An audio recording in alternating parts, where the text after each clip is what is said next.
Então, aqui eu vou mostrar como mudar a velocidade, alterar a velocidade.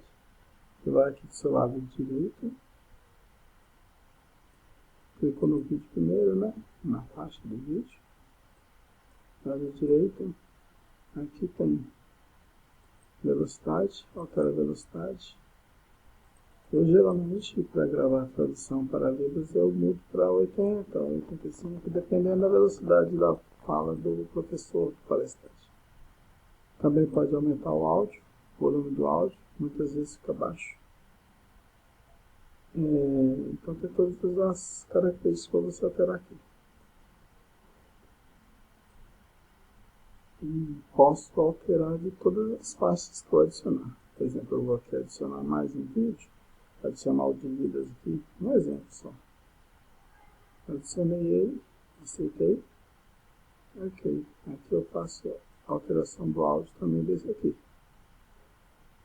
Vou lá nas propriedades da mesma forma. Também para retirar o áudio, não sei se eu expliquei no outro vídeo, retirar o áudio, por exemplo, depois que já editou tudo, retirar esse áudio aqui da faixa que é da Libras, porque a faixa da Libras tem o mesmo áudio, então não precisa dele.